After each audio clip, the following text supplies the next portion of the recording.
Every summer Top 100. Every summer Top 100. He's got a voice that's really the bomb. He'll make a choice that'll aggravate Tom. I hate to spoil it, but when all's said and done, Merchant of Venus gonna be number one. Every summer Top 100. Yeah. Hello and welcome back to the Top 100. We're doing numbers 70 through 61 this time, and I thought, you know, it's been a while since we've done a real studio tour. I did a behind-the-scenes video many years ago, and since this is going to get dismantled soon, I thought it might be cool to take a look at my studio. So this is the whole thing. It's not a very large room. You come inside, and we've got the audio machine running Adobe Audition, and then a computer for sending emails and stuff, and there's the webcam for Dice Tower Tonight, and there's all the audio board, and of course you got a printer that you got to print stuff on. That's important as well. And then on my messy filing system, Evan does not like salad. That's important to know. You also have my production calendar with all the books that I'm working on. And the reason that the monitor is tilted this way is because if you head into... Oh, by the way, there's an extra microphone for Dice Tower Tonight. And then we head into the booth. Da-da-da-da-dum, dee-dee-dee. And we sit down. And here's the iPad. And here are the controls for that computer so that I can see it. In fact, if I switch hands here and I close the door... There we go. I can see through the window, the screen there, and I can control it here and read the text there and talk into the microphone there. It's very complicated, and there's the headphones and all my notes that I have to keep track of. Anyway, let's get to the top 100. Number 70. This is Pluto. Oh, Plubo? Oh, Pueblo? Oh. All right. I'm going to start from there again. Number 70, Pueblo. Way down in the basement, we have Pueblo. Pueblo is a lovely abstract from Ravensburger. It's a Kiesling Kramer game. And this came up on the podcast recently where I feel like this should be reprinted. I don't know why this is out of print. This sort of feels like this should be a staple in many people's collection. The way the game works is you have this board. That is not the board I'm looking for. That is the scoring board, which is a little confusing. You got this spiral scoring board, which is, you can get lost on that thing every once in a while. But this is the board I was looking for. It's a square. And you are placing these pieces, and every one of these pieces is the same. They are all shaped in this weird little, twisty thing, and they get placed on the board, and then you have your pieces that you also need to place alternately on the board, and then there's an observer who goes around the outside and looks at what they can see straight on. And you are trying to, because you have to place your own piece, but you have to place it so that the observer doesn't see it. And the higher your color pieces are, the more negative points it's worth. And so you're trying to get your pieces out there, but not have them visible. And that's an interesting challenge. And I really wish these things twisted the other way sometimes. But Pueblo is a great abstract 3D game, real cool spatial one that deserves a reprint. Lovely game. Number 69. Space. Number 69 is a tableau building game called Space from John D. Clare and AEG. It's one of those games where one player is rolling the dice, and not only do they get something for their die result, but also if you have that combination in your tableau, you will also get something. You're acquiring these resources to be able to buy more ships to slot into those various die results, and the ships also have sort of an ability that triggers on your turn, but when you replace them, if you have something on the 8 slot and you replace it, then you take that old 8 card, flip it over, and now it becomes something that triggers on someone else's turn. Not only are these things acquiring you resources, but they're also possibly triggering abilities. There's even a card that says you win if it gets triggered enough times during the course of the game. It is a nice twist on this style of game. I like the theme. My son, my youngest, has done well learning this one. I have not explored the Shy Pluto expansion. This is sort of this progressive complication, story-based expansion that I'm excited to do so, but I really need to play more with the family of Space Base. Number 68. Mansions of Madness Second End. Number 68 is Mansions of Madness 2nd Edition. This wouldn't normally be considered my style of game. I'm not a huge Cthulhu fan. Horror isn't really my thing, but the presentation of Mansions of Madness is so well done. This uses an app to sort of drive the story and maintain a sense of mystery. When you start one of these adventures in Mansions of Madness, it is a cooperative adventure game where you're trying to basically solve whatever happens to be going wrong, often in a haunted mansion sort of place. But you're presented with a few tiles from an array of these things and a very basic setup. And then you're going to start opening doors and talking to people and interacting with objects. And the app runs a lot of this. And when you open a door, it says, all right, now grab these things from the box. And suddenly you've discovered a whole bunch. So that sense of exploration is a big part of Mansions of Madness, and the puzzle solving and the fighting. There's combat as well as you fight these abominations and cultists and mad scientists that you may run into. But it's just so well presented with narration and puzzles. There's puzzles in the app as well that you may have to figure out, spend actions to slide things around. It's a blast to play. So Mansions of Madness, 2nd Edition. It's really, really good. Number 67. Snow Tales. Also way down here is the Lamont Brothers Snow Tales. It's a game about dog racing. And there's a modular board. You've built this lovely track with lots of twists and turns and dangerous canyons and stuff like that.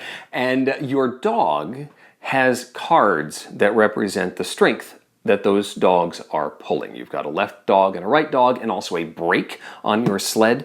And in order to turn, you have to have some sort of discrepancy between those two dogs. So if I have a 2 on the left dog and a 5 on the right dog, I'm going to go 3 to the right. While I've added up, so what did I say, a 2 and a 5, that's 8. I'm moving 8 spaces, but you subtract whatever your brake is. So if I have 4 on my brake, now I'm going 4 spaces while going 3 to the right.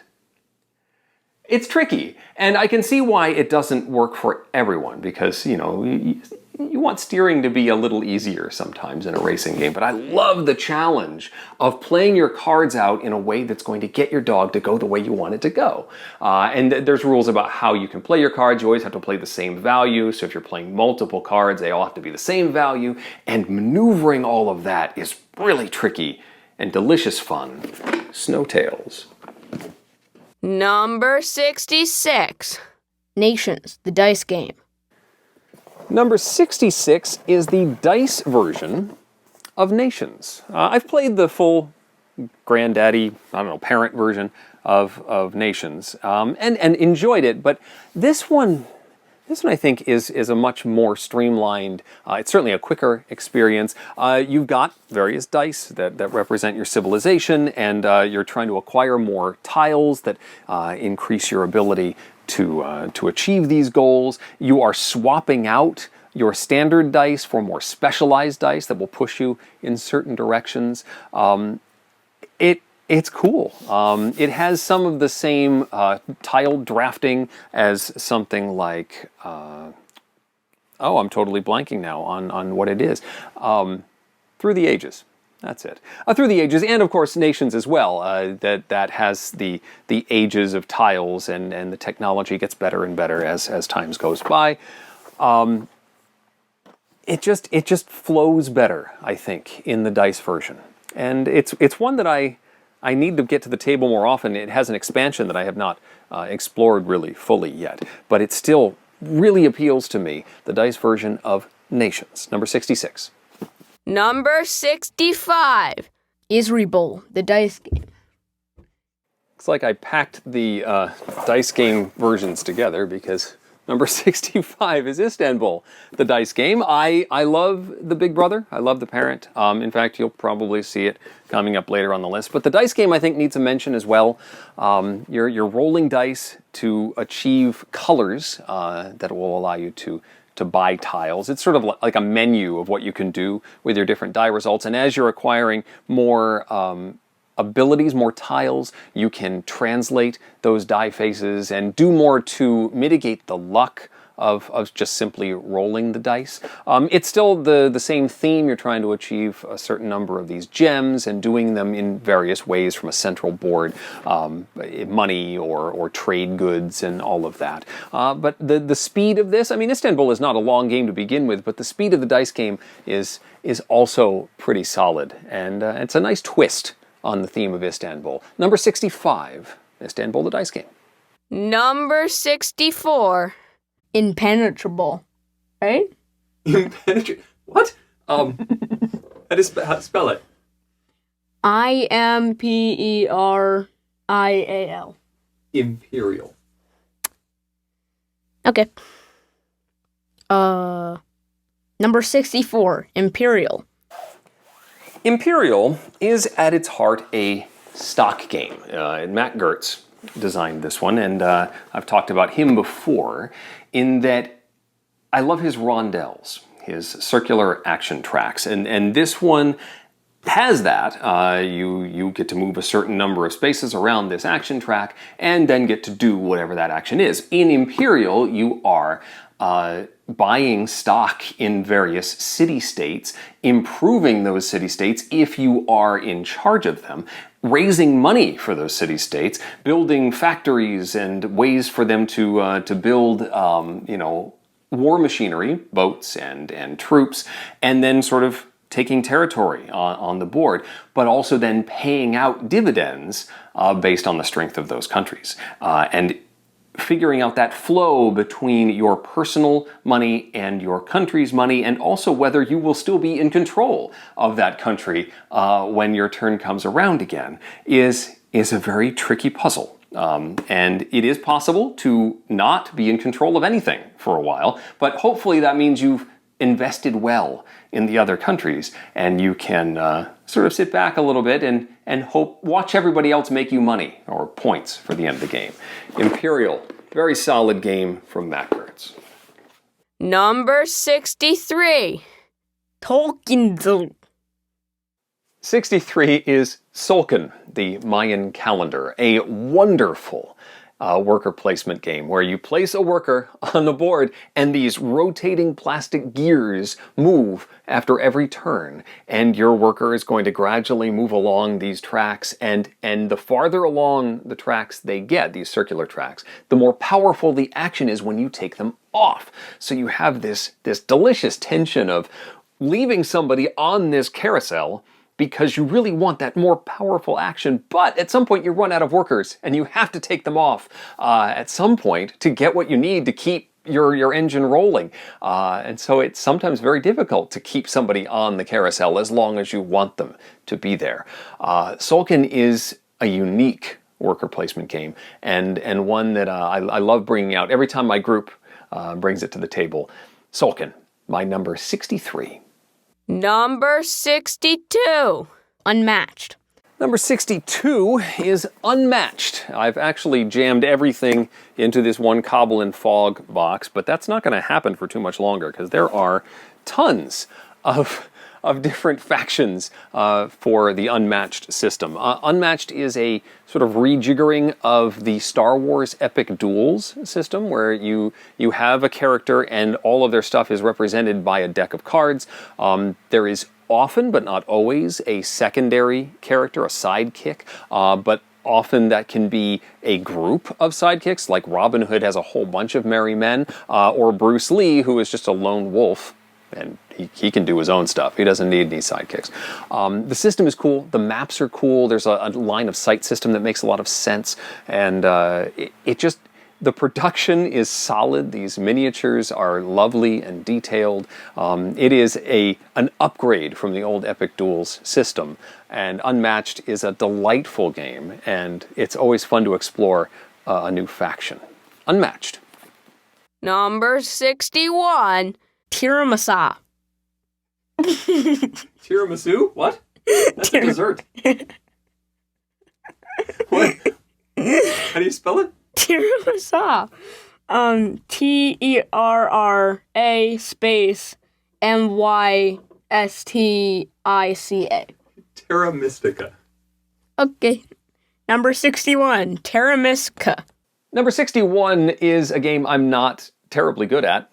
Terra Mystica is a game about claiming territory on this board with these hexagonal pieces that are different terrain types. And you play a particular faction that has an affinity for one of those terrain types. And so you're trying to terraform the land, sort of adjust it and get it closer eventually to the type of territory that you like so that you can build on it and then enhance those buildings and spread out. But you still want to build next to other people because that gives you some bonuses and extra income and stuff like that. But working out how these individual factions work and how to best play them is a big part of Terra Mystica.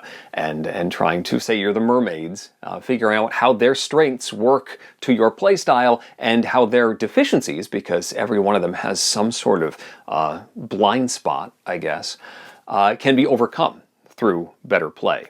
It's really cool. And again, I'm not very good at it because I just haven't figured it out. But my group enjoys bringing it to the table. I enjoy sitting at the table when it shows up.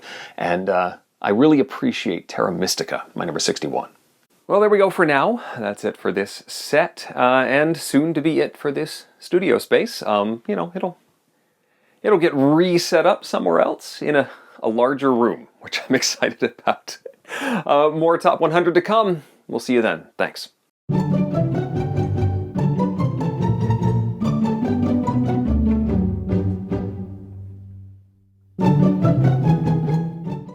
Every summer, Top 100.